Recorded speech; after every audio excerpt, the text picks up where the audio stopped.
how fantastic that there's this many people willing to come and think about thinking. And tonight, I want to unlock Buber. I want to, if I can, move at a fair old pace, which will shock you to know that. And I want us to concentrate on the text. So that's a big advantage for those of you who've had a go at the text. And if you haven't, that doesn't matter. I've asked Alicia to read, and I'll get her to read bits, and then we'll stop and see if pennies are dropping. I have to tell you, there's probably no other book in philosophy that excites me more than this one. This has the power to punch you into another dimension. So, Lucy, we'll start at the beginning. If you've got your text, follow it. If not, just listen to Lucy, and are you happy to proceed like this? Yeah, okay. Can you stand up? Thanks, Lucy. Go. Do I have to stand up? No. Well, Just give her a number. everyone but the camera person is saying I don't have to. So, do I listen to the camera person? Or? Do you really want to stand? Doesn't matter, just go. Just make a big voice though. Let's want to hear it. Okay. To man, the world is twofold in accordance with his twofold attitude. The attitude of man is twofold in accordance with the twofold nature of the primary words which he speaks. The primary words are not isolated words, but combined words. The one primary word is the combination I, thou. The other primary word is the combination I, it, wherein, without a change in the primary word, one of the words he and she can replace it. Hence, the I of man is also twofold. For the I of the primary word I, thou, is a different I from that of the primary word I, it. Okay, are you excited yet? Okay, here's what he's saying. He's saying we are, as human beings, and this week is about philosophical anthropology. What makes a human being human? And next week is a little bit tougher, but it's better. But this is exciting enough. What he's saying is we are born, whether you like it or not, hardwired as social, as relational. And you only have two choices about how that sociability is possible for you. And this is one choice.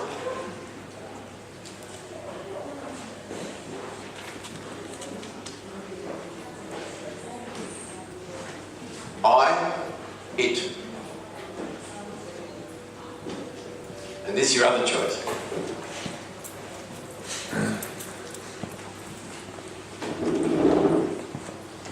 I, thou.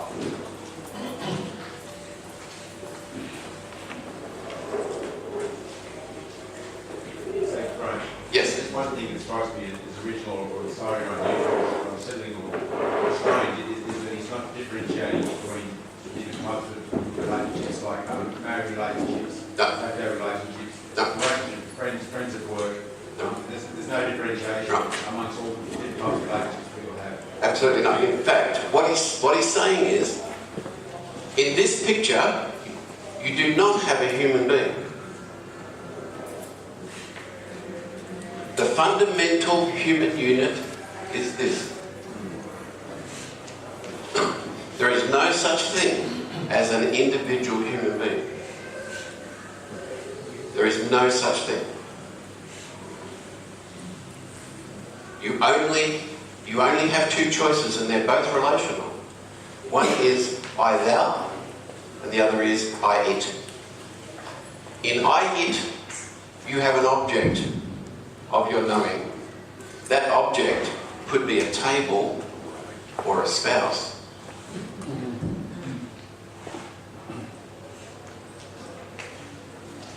When you have something which is the object of your knowledge, you know something. You know something.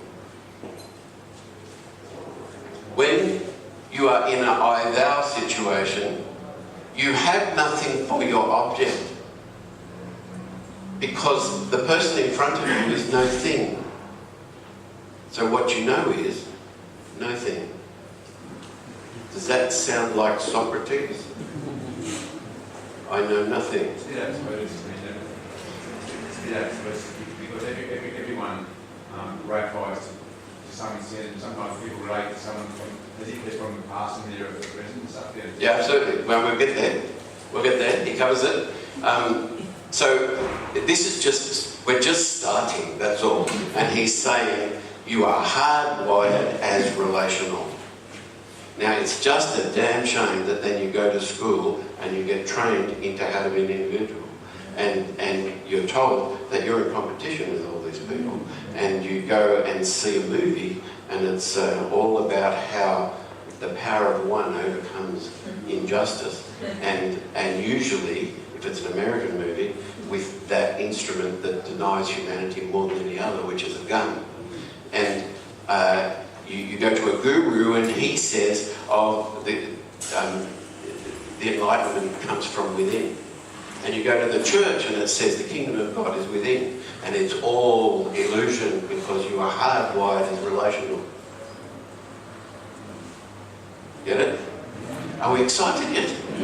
This is pretty damn good. Okay, so we're just getting rolling here. So let's kind of keep going. Lucy, where did you get to? Primary words. Keep going.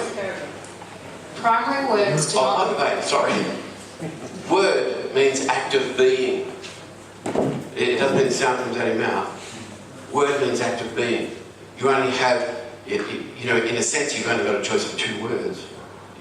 Your act of being can only be embodied in two ways: I, it, or I, thou. So that whole thing about you are your word, are you your word? Yeah. Or are you being your word? Yeah. This, I mean, a lot of this will catapult you right back to the ancients where we started, which I think is kind of cute and good. Come on, let's keep going. Primary words do not signify things, but they intimate relations. Got it? Primary words do not signify things, they intimate relations. Keep going. Primary words do not describe something that might exist independently of them, but being spoken, they bring about existence. Primary words are spoken from the being. If thou is said, the I of the combination I-thou is said along with it. If it is said, the I of the combination I-it is said along with it. The primary word I-thou can only be spoken with the whole being. The primary word I-it can never be spoken with the whole being. Okay. Are we still together here? Okay. The last sentence that I said. Okay. To say I, thou, and remember, to say, we're talking about the act of being.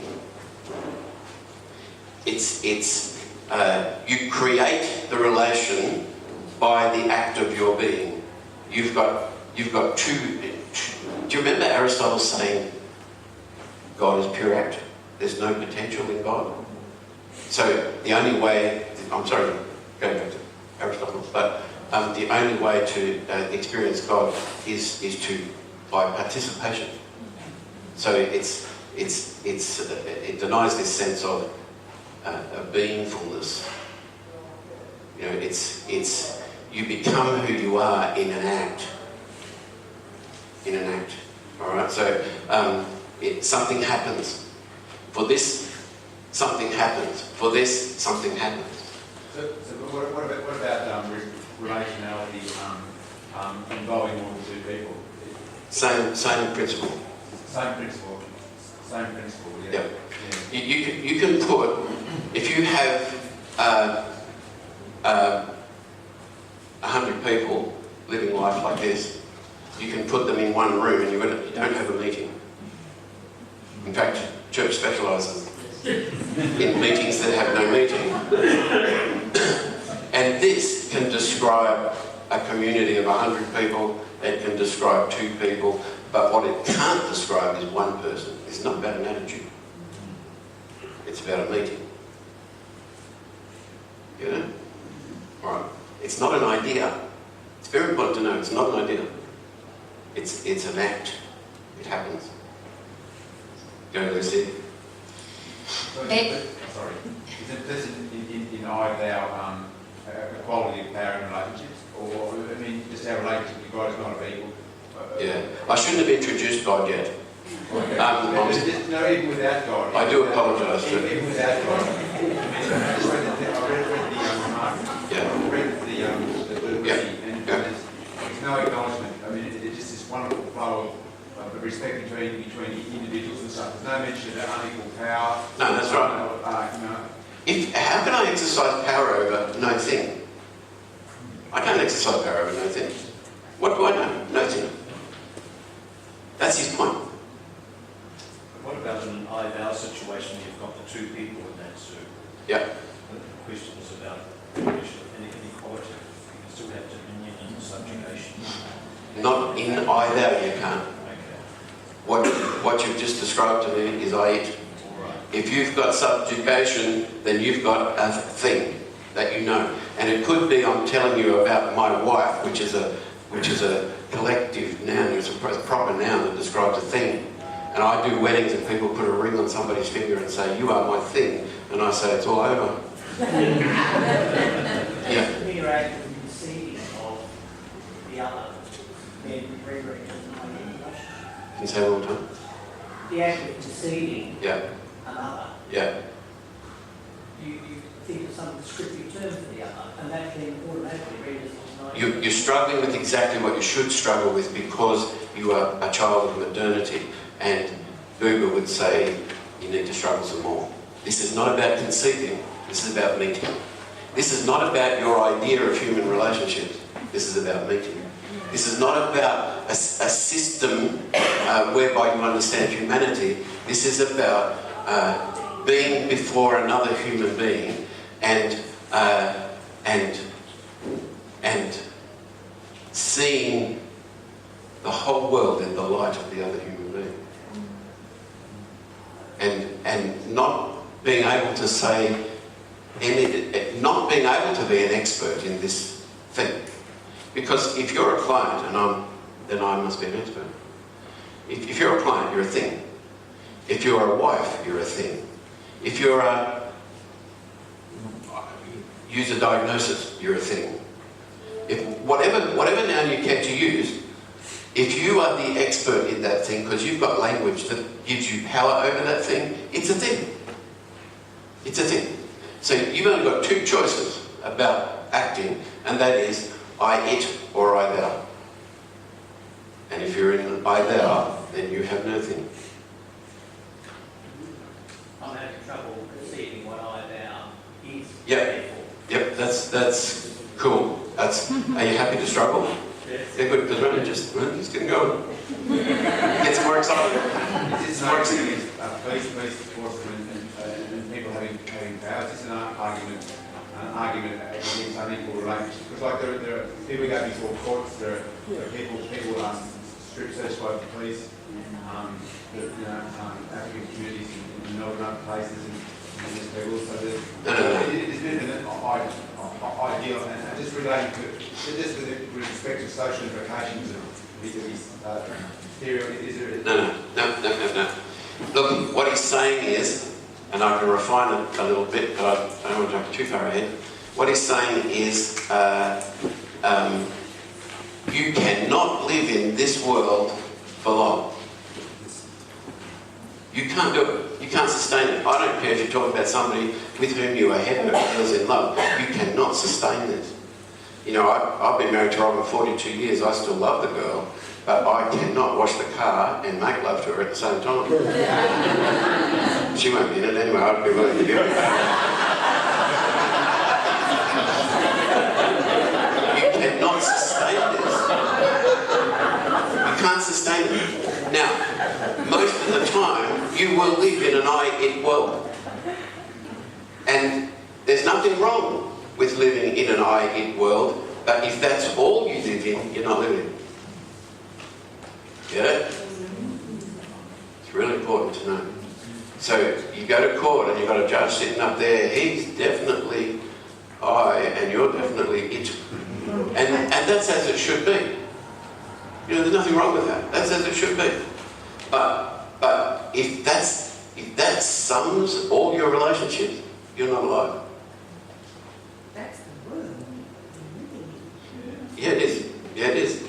And that's because we kid ourselves into thinking that this is a human being. And it isn't. What is it? An individual. You're an individual, but not a human being. That's correct. The distinction is between individual and person. An individual knows who they are in distinction from you and you and you. A person knows themselves in relation to. Can you hear that distinction? So when I'm an individual, I talk about my story, my people, my history, my problems. And that's living in the world by an it. That's I'm being an individual. When I'm a person, it's we. It's you.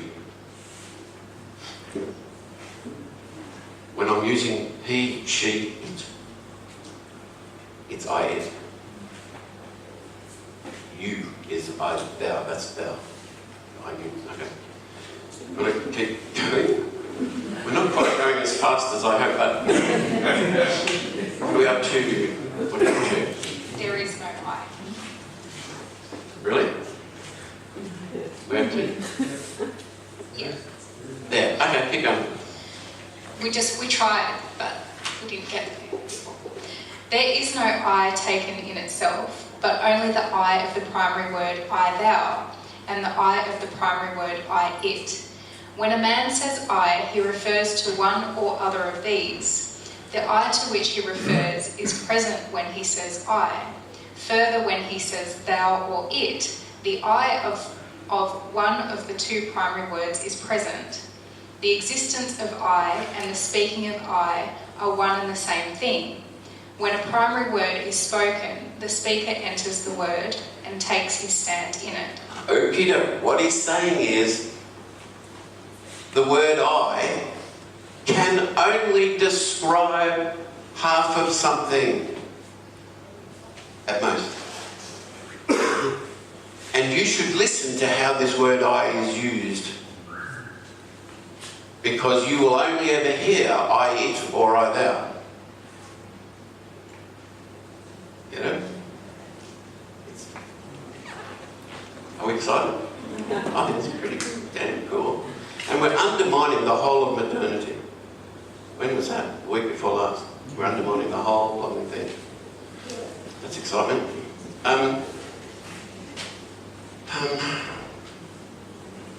Let's skip a little. Go to just over the page. It is said that man experiences his world. What does that mean? Just on the same page, I think. I'll stop you shortly. It is said that man experiences his world. What does that mean? Man travels over the surface of things and experiences them. He extracts knowledge about their constitution from them. He wins an experience from them. He experiences what belongs to the things. But the world is not presented to man by experiences alone. These present him only with a world composed of it and he and she and it again. I experience something. If we add inner to outer experiences, nothing in the situation is changed. We are merely following the uneternal division that springs from the lust of the human race to whittle away the secret of death. Inner things or outer things, what are they but things and things? I experience something. If we add secret to open experiences, nothing in the situation is changed. How self-confident is that wisdom which perceives a closed compartment in things, reserved for the initiate and manipulated only with the key. O secrecy without a secret, O accumulation of information, it, always it. You're doing good. The next two little paragraphs. The man who experiences has not part in the world, for it is in him and not between him and the world that the experience arises. The world has no part in the experience. It permits itself to be experienced, but has no concern in the matter. For it does nothing to the experience, and the experience does nothing to it. As experience, the world belongs to the primary word I-it. The primary word I-thou establishes the world of relation. Gotcha. Okay. This is a big revelation to all of us existentialists who think that life is to be found in experience. Where is the location of experience? It can be in a group. No.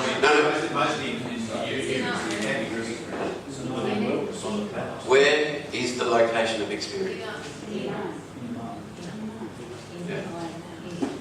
Yeah. If I use the word use, nothing changes. If I say, I have an experience of you, or if I say, I use you, you know that if I say, I'm using this girl, this lady, you know that there's something wrong there. You know that she's my it. But my experience is located here, in here. When I experience this girl, nothing's different from if I say I use this girl. Now, existentialists, which is most of us, will struggle like mad at this point, but it's very, very key to Buber. When I meet Kelly, if we really meet, I do not know how I feel about that. All I know is that I am caught up in her, and I see the whole world in the light of her. I do not know how I feel about that. Sooner or later, I will know how I feel about that, but by then the meeting's over. Because my experience is located here. Get it?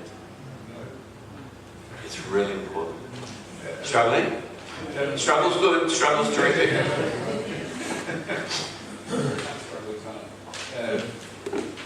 What would we say? Why have you... And one at a time. Yeah. Why... I don't understand. You're saying, when I'm experiencing you, it's, I understand that that's internal, I understand why I don't feel it, why I can't feel it. If you are experiencing, you are feeling something. But you're not meeting. Get it? So my experience is located here. When I say I have an experience of Kelly, she needn't be in the room. I'm telling you how I feel about Kelly. But when I meet Kelly, I don't know how I feel. I'm caught up in the wonder of this person. I have no thing for my object. In the moment of your experience, you move back into I, me, mine. That's right. My experience. You experience My each other. experience. You can experience each other without seeing each other as it. No, you can't. You can't. Because my experience is located in me. How I feel about meeting you, Rick, by the time I know how I feel about meeting you, I'm not meeting you anymore. If I really meet you, then the Rickness of God is revealed to me. And I'm in wonder of that. Your personhood invades my life. And I have no thing for my object. We stand before each other. No one's the expert. But I meet you. And I have no thing for my object. Sooner or later that will end, and it always ends. And by then I'll know how I feel about meeting you. And by then I'm having an experience. Now, existentialists, which most of us are, don't get it. We think that life is to be had in experiences, but the experience is what you have when life finished. You get it? How many of our love songs say, you need to love me because, you give me an experience? If you go, I don't care where you go, whether it's to an auction or an art show or a charity event or a church or wherever you go, because we're all existentialists, the person who wants you to buy something, sign up for something, do something, the ultimate argument in our community of lonely existentialists is, I'm excited. I'm excited and you should sign up for this and da-da-da because I'm excited. Really? Who cares what kind of experience you're having? It doesn't, really, who cares? It doesn't say anything. So, I'm digressing a little bit, but that's right. Yeah, so, I'm excited. I'm having a feeling in my loneliness, and you might have one too. But, you could just as easily shoot up or eat something and you get the same kind of experience. Because it's a lonely deal. We just don't get that we've stepped outside of how we were hardwired when we were born.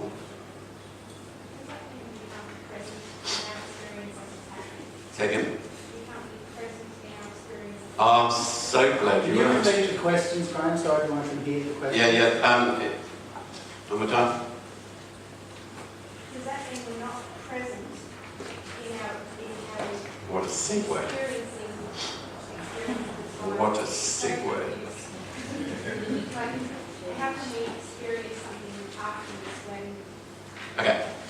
Can't find the bit, but just forgive me. Buber says, the only way to be in the present is in presence. Whenever you're having an experience, you're living in the past. You do not have a present moment except in the presence of another. Does that make sense? You move back and forth. You move back and forth. Absolutely. Absolutely. My little diagrams have gone away. Of course you move back and forth. You cannot stay still anyway. The idea that you could live in, this is another modern fallacy, the idea that you could live in a kind of intimacy with anybody and stay up on this high plane here is the ambition of an addict. Real life, in case you haven't noticed, runs like that. And so does the world. We have daytime and nighttime and spring and summer and autumn and winter. This thing doesn't stand still. And life is to be lived through up and down and up and down, up and down, which is as it should be. So, there's I and thou, and then there's me and thing. I turned you into my wife. But then I see you again as if for the first time. And I will lose it again. This expectation of we'll be in love forever is a ridiculous notion that was never related to reality. To live well is to know how from here to look for the next surprise, because you cannot make that happen. You cannot make I thou happen. If you could, you would be manipulating somebody. Then really you're it. There's a question. So the experience of the after meeting is not the objective, because that's like a reversion. Exactly.